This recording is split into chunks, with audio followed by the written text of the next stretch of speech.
Jay Weidner, author, filmmaker, co-author of numerous works, and he's produced and directed documentary films 2012, The Odyssey, Secrets of Alchemy, Earth Under Fire, and many others. Since 2000, Jay Weidner has been the president of Sacred Mysteries Productions. Now, that's a company dedicated to producing high-quality films that challenge perceptions and help understand the nature of reality. Tonight, we talk with Jay about his recent work about life after death. He's back on Coast to Coast. Hey, Jay, how are you? I'm great, George. How are you? Good. You've been busy. I have been. Never a dull moment. No, not at all. And your Sacred Mystery seems to be doing really well these days. They are. It's one of the few businesses probably doing well in this economy because I think we're offering hope, I think, to people and spiritual sustenance in a desperate time. You know. You've jumped into life after death. Tell me what. Well, that's an interesting story. It began in 2002 with when my mother was diagnosed with cancer, and I was, steeped in metaphysical concepts and esoteria and things, and thought that this would be no problem. I could talk to her and ease her fears about what was about to happen, and it didn't work. She was still filled with fear, and nothing I said could convince her that there was nothing to fear outside, of course, the pain. And she passed away in late 2002, and I was very depressed about it. And one night I was out to dinner with my friend Alberto Violdo, and I was telling him about it. And he had gone through a similar experience when his father had died. And slowly over the next 2 or 3 years, we developed this idea that we needed to make a film that anyone could see to help ease those fears and show what's really going on at death and after death, but mostly to show your loved ones, your family, your friends who might be going through this experience, and to help them not be fearful.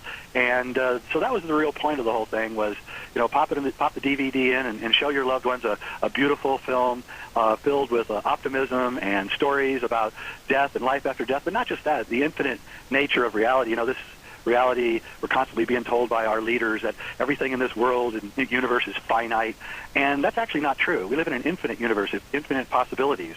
And so there's that, and there were a lot of other motivations. Another motivation for making the film was, frankly, a little bit of a subversive reason, and that is that I knew that if people realized that there was no such thing as death, not really, then they would no longer be afraid of their lives.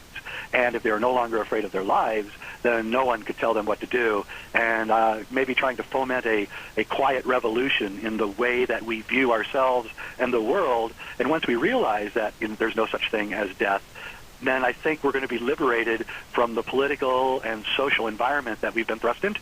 And I think all the ancient spiritual traditions were trying to do that, but we've lost track somewhere along the way, and now I'm trying, and we're all trying, I think you're trying, we're all trying to get back on track to this kind of place where we can face up to our lives without being fearful of death, of life, of each other, of politicians, of governments. And when that happens, they better run for the hills because they can't tell us what to do anymore. And I think that moment is nearer than we think. I really do. When you put together your work for this particular documentary, Infinity, The Ultimate Trip, Journey Beyond Death, how did you go about researching it? How did you put the pieces together? Well, it started out, it's actually quite a fascinating story because I actually didn't write the film. It wrote itself. It was written by a series of strange synchronicities and coincidences that kept occurring, and I just kept following every synchronicity and bringing the camera crew along and filming everything I could. And at first I had a very clinical film and wasn't real happy with it. It took 4 years to make the film, but after a while I started gathering really incredible interviews like the one with Renata Dollinger about her experiences escaping Germany and meeting a person who told her entire life and what it would be, and it all came true. And stories like that until I realized that I had this body of stories that were all interrelated that told this story about infinity. And so I read a lot of books. I read, Stanislav Grof's books on death, and I read my friend Daniel Brinkley's books and a lot of other people's books. But it really, truly did write itself, and I was really gratified when I finally sat down and started editing it, how smoothly it all just went together and how it just made total sense, and I didn't have to intrude or put any narration or subtitles or anything in it. It just kind of unfolded like a dream, and I'm really proud. I think it's definitely Sacred Mysteries' best film and my best film, and we're getting rave reviews, and everybody loves it and everything. But the real point of it is that we all must face this moment at the end of our lives. But what does it mean? And I think we have to understand that we're higher dimensional beings who are encased in a body. And just because the body stops breathing doesn't mean your higher dimensional self doesn't go on living. It does go on living. And once you realize that, you not only have no fear of death, but you have a great sense of compassion for your fellow living beings, whether they be animals or plants or humans, because they all possess a higher dimensional self that from which they came from and for which they are going to return. And I think that is the kind of the narrative that we've lost here in the West. We don't.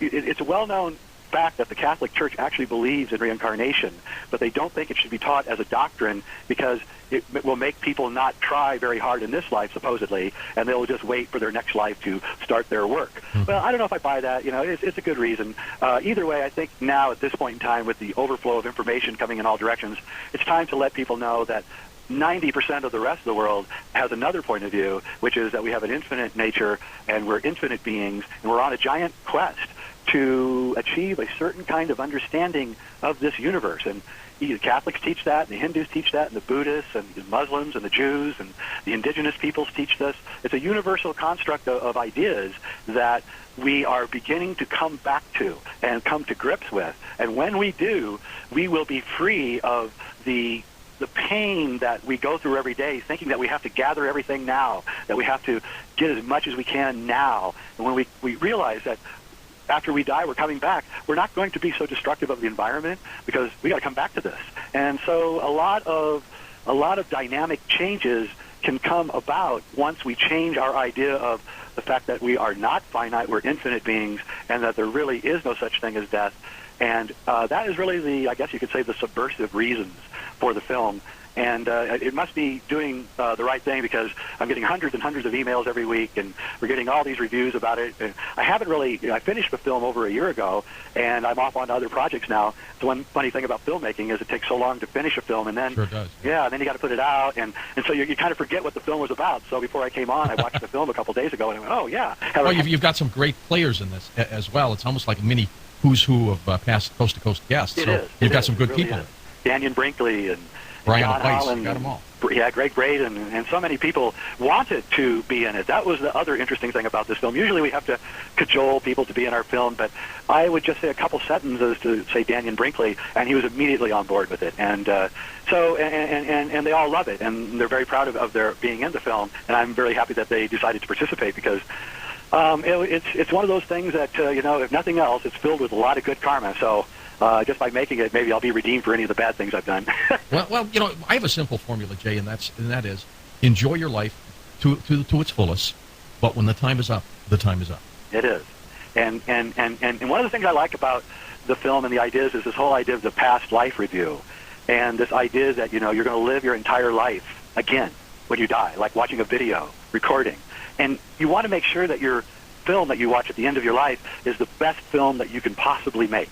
And so no matter what you've done in your life that you're ashamed of, or that you don't feel good about, or a divorce, or whatever it is, you still have a chance to redeem yourself, and you can start right now. And I think that's another message in the film that I wanted to get across, that it's never too late to come back to compassion and loving each other and treating each other kindly, and that kind of thing. And that's another thing I think we need in this society now, especially with this economic crisis that we're under and things like that. So when you see a guy asking for some money, and it's probably going to go to alcohol or drugs, maybe you ought to still help him, because there's still a chance that in that one moment he can be redeemed, or they can be redeemed too.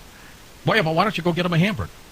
That's an even better idea. Instead of having them go out and buy something that's going to be bad for him, go get him some food. I had a friend who did that. Somebody was begging for money. He was convinced he was going to go and buy a little pint or something else.